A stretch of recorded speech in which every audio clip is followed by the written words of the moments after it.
দিল্লির রাজঘাটে ভারতের জাতির জনক মহাত্মা গান্ধীর প্রতি শ্রদ্ধা অর্পণ করেন নরেন্দ্র মোদী। এর মধ্য দিয়েই রোববার শপথ গ্রহণ দিনের রাষ্ট্রীয় কর্মসূচি শুরু করেন নবনির্বাচিত প্রধানমন্ত্রী। স্বাধীন ভারতের প্রথম প্রধানমন্ত্রী জওহরলাল নেহরুর প্রায় ৫ দশক পর টানা তৃতীয় মেয়াদে ক্ষমতায় এসে ইতিহাস গড়েছেন ৭৩ বছর বয়সী বিজেপি নেতা। শপথ গ্রহণের আগে বিজেপির প্রতিষ্ঠাতাকালীন সদস্য ও সাবেক প্রধানমন্ত্রী প্রয়াত অটল বিহারী বাজপেয়ীর প্রতিও শ্রদ্ধা জানান মোদী। এছাড়া ন্যাশনাল ওয়ার মেমোরিয়ালেও পুষ্পস্তবক অর্পণ করেন।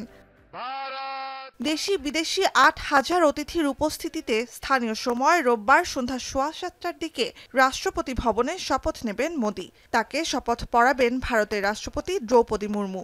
একই অনুষ্ঠানে শপথ নেবেন আরও প্রায় ৩০ জন মন্ত্রী। ৫৪৩ আসনের লোকসভায় দলগতভাবে ২৪০ এবং জোটগতভাবে ২৯৩ আসন নিয়ে এবার সরকার গঠন করছে বিজেপি। একক সরকার গঠনে ন্যূনতম ২৭২ আসন মেলেনি বলে সংখ্যাগরিষ্ঠতা হারিয়ে এক দশক পর জোটের ওপর নির্ভর করে সরকার গঠন করতে হচ্ছে ক্ষমতাসীনদের। জোট সরকারে থাকবে বিহারের জনতা দল ও তেলেঙ্গানার তেলেগু দেশম পার্টি। এর মধ্যে জনতা দল থেকে অন্তত ২ জন মন্ত্রিসভায় ঠাঁই পেতে পারেন বলে ধারণা করা হচ্ছে।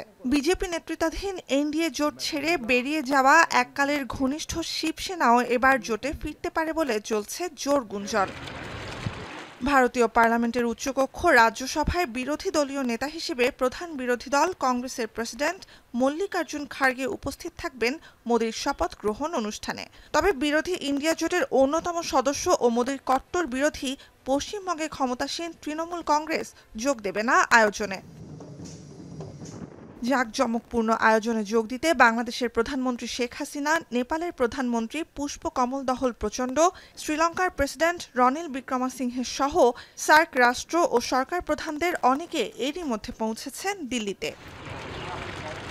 নতুন প্রধানমন্ত্রীর শপথ গ্রহণ উপলক্ষে মোদীর ছবি সম্বলিত পোস্টারে ছেয়ে গেছে রাজধানী দিল্লি। সড়কে যান চলাচল স্বাভাবিক রাখতে দিল্লিতে মোতায়েন করা হয়েছে ১১০০ ট্রাফিক পুলিশ। নিরাপত্তা নিশ্চিত করতে রাজধানী দিল্লির আকাশসীমায় ২ দিন চলবে না কোনো ফ্লাইট। রবি ও সোমবারের জন্য দিল্লিকে নো ফ্লাইং জোন হিসেবে ঘোষণা করে আদেশ জারি করেছে দিল্লি পুলিশ। নুজহাত কামাল, এখন বিশ্ব।